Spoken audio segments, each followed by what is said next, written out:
Okay, this is Math 200. We're looking at chapter 9, and we're dealing with the first section here is function notation. So 9.1, we have f plus g of x, where f of x is defined as 4x plus 3, and g of x is defined as x squared. So this is actually pretty easy, hopefully. It's just adding those two things together. It's just f of x plus g of x. So you just take the 4x plus 3 and add it to the x squared. And so f plus g of x is then equal to, we'll put it in descending order, x squared plus 4x plus 3. And we're done. Next one, f minus g of x is just what you would think, f of x minus g of x. So 4x plus 3 minus x squared. So we have f minus g of x is equal to negative x squared plus 4x plus 3. Done. F times g of x, that's a little tougher because we have f of x times g of x. And we're going to put the g of x first. So x squared times 4x plus 3. And so that is 4x to the third plus 3x squared. And that's what f times g of x is equal to. F divided by g of x, just again what you would think, f of x divided by g of x. And so that'll be super easy. That'll just be 4x plus 3 over x squared. And we can't cancel anything because 4x plus 3 is a binomial. The only way you can cancel anything on 4x plus 3 is if there's another 4x plus 3. All right, let's look at page 2. Ooh, f of g of x. That's a little tougher. So let's take a look at that. F of g of x. So it looks a little like times, but instead of times, they have a bigger circle, not just a dot.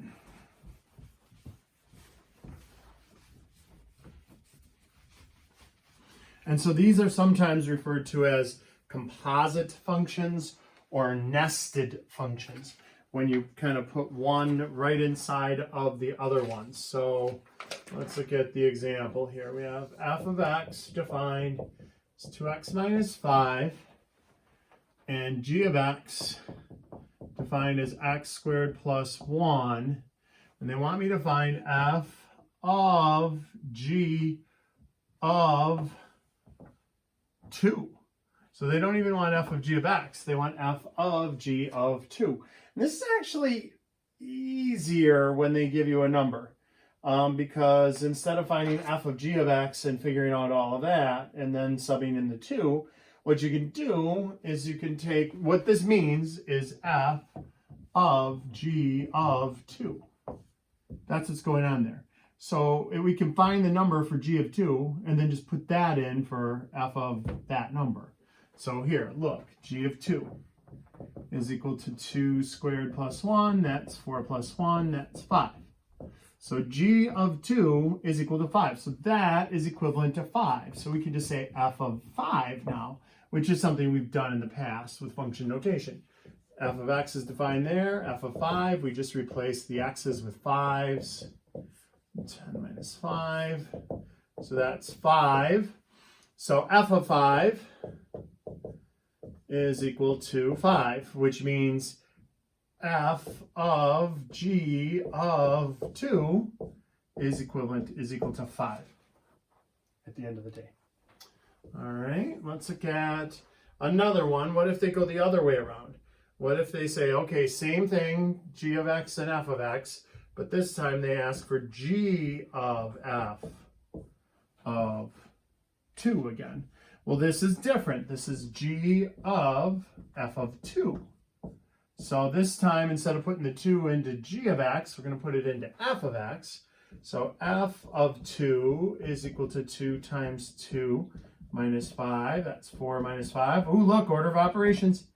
Remember at the very first week, I said, oh, you're going to use order of operations all the way to the end. Well, here we are coming up to the end, chapter 9, and here's order of operations, multiply before you subtract. All right, so f of 2 is -1, so this is really just g of -1. So what does that look like? A -1 everywhere where there's an x. 1 plus 1 is 2. So g of -1 is equal to 2, which means g of f of 2 is equal to 2. All right. What about if they say g of f of x, but now they switched it up. They switched up where you don't get to use those same ones. So let's erase this.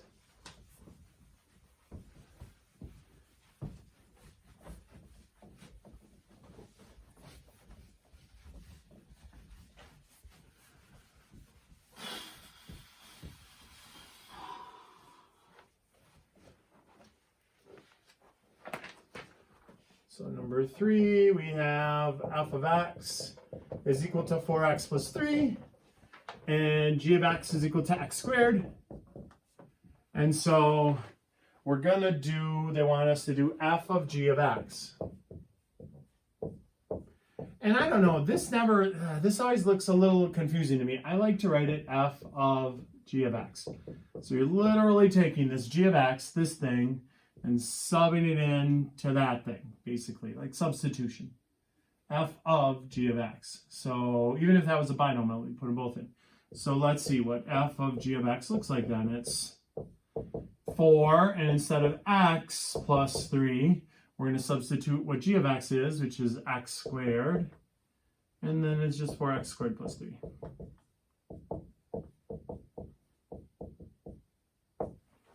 All right. What about the other way? The other way is going to be a little harder, because look, if number 4, they have the same two things, 4x and x squared, but this time they want g of f of x. Well, that's g of f of x, which means we're going to have to take this thing, 4x plus 3, and substitute it into that thing. So look, that thing is x squared. But instead of x squared, we're going to sub in 4x plus 3 squared. So unlike this one where it just kind of dropped in there and an x was replaced with an x squared and we were done, this one is a little more work because now we got to take 4x plus 3 times 4x plus 3. And remember FOIL or distributive property twice. So 16x squared plus 12x plus 12x plus 9 is 16x squared plus 24x plus 9. And that is our g of f of x. All right. Lovely. Write each function as a composite of two functions. Okay, so the notes, they have f of x equal to 7x, and g of x is equal to x minus 4, and h of x is equal to the square root of x.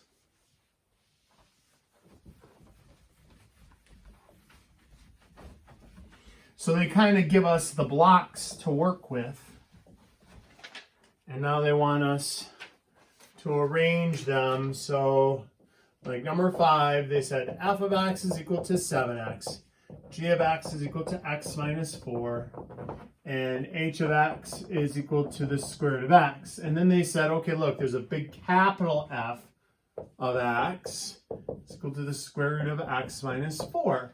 So basically, they said, all right, let's see. This is the function g of x. The square root of that is taken. The square root function is h of x. So they have h of x is equal to what? And that's the square root of x. And so this means if we want a composite function, we are going to take h of g of x. Basically, they're asking what part. This g of x, this part, has to go in to that one. So we didn't need the 7x, didn't come into play. F of x wasn't in this composite function. We took this one and subbed it into that one. So that was h of g of x, if you want to write it. Oh, it looks like cog, like the radio station. H, little circle, g of x. All right. What about this one? They have, for number 6, same 3 things, but they have g, capital G of x is equal to 7x minus 4. So let's think about that. What goes where? 7x minus 4. So they're taking this one and putting it into that one. So this one subbed into that one will give you this one. So that would be g of f of x would do the trick, because then we would take 7x, put it in where x was, and then there'd still be a minus 4, and that's exactly what this is defined as. So we'll write that g of f of x. So it's fancy like they want. All right. Number 7. Oh, they want you to make up ones on your own. So look, number 7, you get to be creative. H of x is equal to x to the 3rd plus 3. And they said make up 2 functions that would could be composited into that. So if we wanted to keep it simple, we could just say, okay, well, f of x is equal to x plus 3. And g of x is equal to x to the 3rd. And then if we just take that one and put it in where that one was, we'll be done. So we could say f of g of x would equal x cubed plus 3, which is what they wanted. And so f of g of x, when this is how you define f of x and g of x. So that one, we had to define our own. Oh, I did it the reverse on the actual printed out notes. If you printed out the finished copy, I switched f and g around, where I said f of x was x to the 3rd, and then it was g of f of x. All right. Okay. Let's see. Yeah, I think that's how we'll do 9-2 next.